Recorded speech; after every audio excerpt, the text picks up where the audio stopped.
नमस्कार, मैं हूं मोहित। आप देख रहे हैं टीवी 9।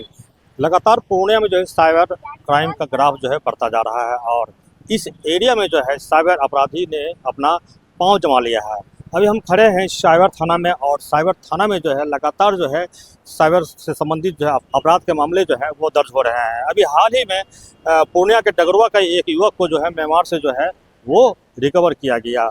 आपको बता दें कि डगरुआ का ये युवक बेंगलोर जो है नौकरी करने गया था और झांसे में आकर जो है थाईलैंड और विदेशों में जो है नौकरी करने के नाम पर जो है उसको मोटी रकम देने का जो है लालच दिया गया था, जिसके बाद युवक को जो है पहले थाईलैंड ले जाया गया, फिर वहां से जो है उसको म्यांमार ले जाया गया, जहां पर जो उसे कैद किया गया और कैद करने के बाद जो है उससे लगातार जो है साइबर फ्रॉड के जो काम है, साइबर स्लेब का जो काम है वो कराया जा रहा था। आपको बता दें कि जो उनका नंबर था उस नंबर से जो है इंडिया में कॉल किया जा रहा था और यहाँ के लोग इंडियन कॉल को देख कर वो रिसीव कर लेते थे और उससे फिर जो है साइबर जो फ्रॉड जो है वो काम किया जाता। लगातार जो है कभी 10 करोड़, कभी 50 करोड़, इस तरह के जो मामले हैं साइबर फ्रॉड के वो यहाँ दर्ज हो रहे हैं। और यहाँ के जो लोकल युवा हैं जो नशे के आदी हो चुके हैं, जो कम पैसे की लालच में जो है वो अपने बैंक का जो खाता है और सिम जो है वो साइबर अपराधियों को दे रहे हैं और लगातार यहाँ के युवा जो है वो गिरफ्तार भी हो रहे हैं। और वही जो साइबर फ्रॉड जो ऊपर के लेवल के हैं जो लोग हैं वो उनकी गिरफ्तारी जो है नहीं हो पा रही है। अभी हमने जो साइबर डीएसपी है चंदन ठाकुर, उनसे बात की। उनका कहना था कि कम पैसे के लालच में जो है युवा जो नशे के आदी है उनको पैसा दिया जाता है, वो अपने नाम से जो है सिम और अपना बैंक अकाउंट खोल के जो है रेंट पे दे देते हैं और रेंट पे उनको जो है महीने में 6,000-7,000 रुपया जो है उनको मिलता है, मगर उनके बैंक खाते में जो है साइबर अपराधी जो है बड़े ट्रांजैक्शन को करते हैं और ना उनका खाता होता है ना उनका सिम होता है और अंत में जो है जो जिनका खाता और सिम होता है वो पकड़े जाते हैं। क्या ये साइबर मामला है और किस तरह का फ्रॉड होता है, आइए हम जो यहाँ के डीएसपी हैं चंदन ठाकुर जी, उनसे हम जानने का प्रयास करते हैं। सर, लगातार यहाँ के युवा जो है साइबर क्राइम के दलदल में फंस रहे हैं। म्यांमार, थाईलैंड वगैरह का सपना दिखा के कि मगर वहाँ पर जाकर साइबर क्राइम किया जाता है। क्या मामला है, किस तरह का? ये साइबर स्लेवरी का मामला है। साइबर स्लेवरी में होता ऐसा है कि कोई भी युवा जो गलत विज्ञापन या किसी के प्रभाव में आकर के विदेश में काम करने के लिए थाईलैंड इत्यादि अभी जाते हैं, तो वहाँ पे थाईलैंड में काम न मिल करके उनको म्यांमार मूव करा जाता है। वहाँ पे बहुत बड़ा कंसंट्रेशन सेंटर है जहाँ पे ये साइबर फ्रॉड का काम होता है। वहाँ साइबर फ्रॉड का काम करते वक्त उनको सबसे बेसिक नेसेसिटी की जो चीज़ें हैं, खाना पीना, वही मिलती है। वहाँ से वो बाहर निकल नहीं पाते हैं क्योंकि उनका पासपोर्ट भी रख लिया जाता है।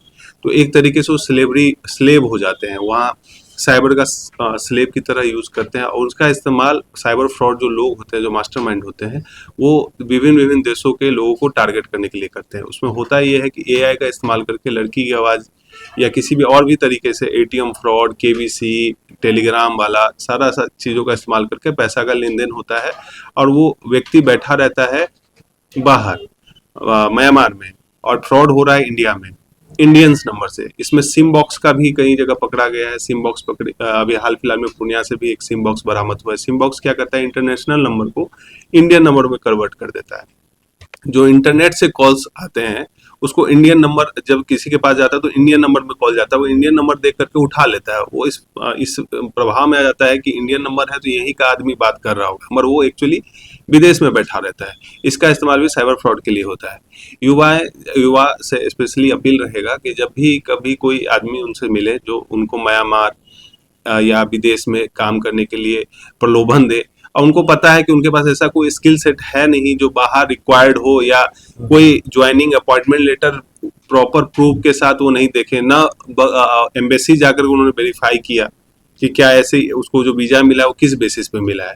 वो बिना वेरीफाई किए अगर किसी के साथ कहीं थाईलैंड इत्यादि जाते हैं और तो फिर वहाँ पे उनके साथ ऐसी घटना हो सकती है। इसलिए इसमें सतर्कता की जरूरत है। अभी सर डगरुआ में एक मामला आया था इसी तरह का, जो आपने किया, किस तरह से उन लोग को रिकवर किया लड़के को? ये जो है ईओयू हमारी आर्थिक अपराध इकाई है इंडिया के लेवल पे। भारत जो है वहाँ पे एनसीआरपी है, I4C है जो इस सब मामलों को देखती है। उसी के द्वारा विदेश एक्सटर्नल मिनिस्ट्री के सहयोग से उनको म्यांमार से रिकवर करके लाया गया। म्यांमार से रिकवर करके लाया गया, फिर उसमें से कई लोग 6 से 7 लोग बिहार के पाए गए, जिसमें एक पूर्णिया डगरुआ का था। उसका ईओयू के निर्देशानुसार उसको उसका 161 का बयान भी लिया गया, जिसमें उसने सारा चीज़ बताया जो आपको हम पहले बताए हैं कि कैसे कैसे उसको किसी दोस्त ने बेंगलोर से पहले म्यांमार ले गया, फिर म्यांमार से उसको ले गया पहले थाईलैंड ले गया, थाईलैंड के बाद उसको रास्ते से म्यांमार ले गया, म्यांमार में उसको कैसे उसको कैद करके रखा गया था, कैसे उसको सिर्फ खाना पीना दे करके उसकी जीवन यापन चल रहा था, और कैसे उसको एम्बेसी ने पुलिस के सहयोग से वो बचा है। तो ये इस तरीके से ये मामला था जिसको भारत सरकार के सहयोग से उसको बचाया गया। कुछ लोग सिम और खाता वगैरह रेंट पे दे देते हैं, ऐसे युवाओं के लिए, लोगों के लिए क्या कहना चाहेंगे? ये बहुत ही खराब चीज़ है। जैसे देखिएगा जितने भी साइबर फ्रॉड के जो मास्टरमाइंड है वो इसका बहुत ही अच्छे से इस्तेमाल करते हैं। ऐसे युवा लोग जिनकी इस्तेमाल उनको रुपए का ज़रूरत रहता है, जिसमें नशे की आदत हो गई या कॉलेज गोइंग बॉयज़ हो गए, उन लोगों को ये स्पेशली टारगेट करते हैं कि आपको अगर पैसे की ज़रूरत है तो अपना खाता खुलवाने में क्या है, आप खाता आराम से खुल जाता है। आप 6 खाता खुलवा लिए तो पर मंथ आपको पर एक 1000 भी दिया तो 6000 रुपये आपको ईजिली आ जाएगा। पर उनको ये नहीं बताया जाता कि आप खाता जो दे रहे हैं उसका इस्तेमाल किस किस चीज़ों के लिए होगा। इस झांसे में आगे कई युवा अपना अकाउंट दे देते हैं, बाद में जब उसमें साइबर फ्रॉड का पैसा का लेन देन होता है, उस पर कंप्लेन होता है, तो उनको जेल भी जाना पड़ सकता है, गए भी हैं। तो हमेशा इस बात का ध्यान रखें कि किसी से भी, किसी को भी, चाहे वो कितना भी पैसा दे रहा हो, सिम और अपना खाता कभी न दे। हो सकता है आपके खाता का लेन देन किसी आतंकवादी गतिविधि के लिए उसका पैसा का लेन देन कर दे, तो फिर तो आप ऐसे बहुत मुश्किल में पड़ जाइएगा। तो ये चीज़ है, ये इसके लिए कई एजेंट घूमते हैं। आपके अगल बगल का कोई आदमी इसमें आपको झांसे पे ले सकता है, आपको उकसा सकता है पैसे के। जब आपको सबसे ज़्यादा पैसे की ज़रूरत होगी तो उस समय वो आएगा कि अगर इस तरीके से आप पैसे ले सकते हैं, तो उस समय ध्यान देना चाहिए कि आपको पैसा किस लिए दिया जा रहा है। क्या वो फ्री में तो कोई पैसा देता नहीं है। तो there is no concept of free lunch, तो फ्री लंच का कोई कॉन्सेप्ट है नहीं। इस बात को ध्यान रखिए, कभी भी लालच में पड़ के या फ्री मनी के चक्कर में आप ऐसे चीज़ों में ना पड़े। जैसे अभी हाल फिलहाल का मामला आप देखेंगे, कई करेंट अकाउंट का इस्तेमाल साइबर फ्रॉड करता है हाई वॉल्यूम ऑफ पैसा का ट्रांजेक्शन के लिए।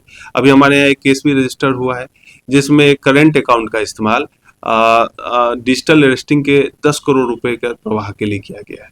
अब उस व्यक्ति को ये उसका कहना है, अभी अनुसंधान जारी है, कि उनको बताया गया कि आपके अकाउंट में हम इतना ट्रांजेक्शन करेंगे, आपको 3% कमीशन देंगे, और इस कमीशन के चक्कर में अपना अकाउंट का सारा डिटेल शेयर किया। उस पे उन्होंने 12 साइबर फ्रॉड किए, जिसमें अराउंड 58 करोड़ रुपए का तो सिर्फ एक फ्रॉड हुआ है, जिसमें 10 करोड़ उनके अकाउंट से गया है।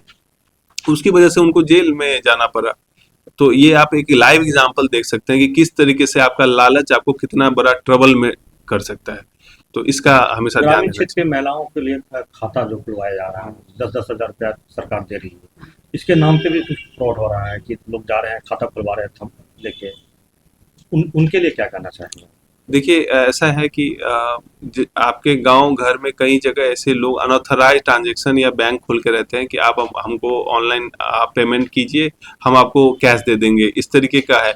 लोग बैंक दूर होने के कारण उसका यूज करते हैं, मगर वो जो ऐप जो सिस्टम यूज करता है आपका फिंगरप्रिंट लेने के लिए, वो क्या है, क्या वो आपका फिंगरप्रिंट का कॉपी बना ले रहा है? मान लीजिए आपके 10,000 अकाउंट में है, आपने सिर्फ 5,000 वहां से निकलवाया, पर आपका फिंगरप्रिंट तो उसके पास चला गया, वो उसको स्टोर कर लेता है। अब बाद में उसी फिंगरप्रिंट का इस्तेमाल आपके खाता से पैसा निकालने के लिए करता है। तो आप सभी से ये अपील रहेगा कि हर बैंक का ऑथराइज सेंटर है, सिर्फ उस सेंटर में जाकर के अपना पैसा निकाले, या थोड़ा दूर ही पड़ेगा मगर आप अपने बैंक में जाकर के पैसा निकाले। ये ऐसे अनऑथराइज सेंटर जिसका कोई भी रजिस्ट्रेशन नहीं है, या गांव गांव गली गली हर कटघरा में या किसी दुकान में खोल के बैठा हो, इसका इस्तेमाल ना करे। वो किस हो सकता है, हम अभी पूर्णिया में ही हम लोगों ने ऐसे कई सीएससी सेंटर वाले पकड़े जो ऐसे अनऑथराइज आधार ऐप का यूज कर रहे थे, जिसके थ्रू लोगों का फिंगरप्रिंट का डाटा स्टोर करने के लिए इस्तेमाल हो रहा था। बाद में उसी डाटा को वो बेंगलोर सप्लाई कर रहे थे और वहां से पैसा निकल जा रहा था। ये पहली बड़ी अनोखी थी कि पैसा निकल जा रहा है बेंगलोर से, मगर व्यक्ति ने यहाँ अपना फिंगरप्रिंट दिया। जब हम लोगों ने उस वेबसाइट को देखा तो हमको पता चला कि ये कुछ अनऑथराइज वेबसाइट का यूज कर रहा है, जो किसी एजेंट के थ्रू इसने लिया है कमीशन पे। तो उस वेबसाइट का काम ही ये था कि जब कोई आदमी फिंगरप्रिंट दे तो उसको स्टोर कर दे, स्टोर करने के बाद ही वो आधार से अपना लिंक होता था। तो इसके कारण जो है वो स्टोरेज जो होता था उसका बाद में जाकर के वो प्रिंट करके और किसी के अकाउंट से पैसा निकाल सकता है। इसलिए आप जब भी आपका आधार में कुछ नेम चेंज करना हो तो ऑथराइज आधार सेंटर है, जैसे ब्लॉक में है, कुछ सेंटर है, वहीं पे जाके करिए। किसी भी गली मोहल्ले पे किसी चाचा ताऊ के दुकान पे मत कीजिए। वो उनको भी नहीं पता है कि वो जो वेबसाइट यूज कर रहे हैं वो ऑथराइज है या नॉन ऑथराइज है, किसी एजेंट के थ्रू ले लिए हैं। वो सिर्फ और सिर्फ आपका डाटा को लीक करने के लिए इस्तेमाल किया जाए, जिसके बाद में आपको बहुत ही वित्तीय हानि का सामना कर सकते हैं। धन्यवाद।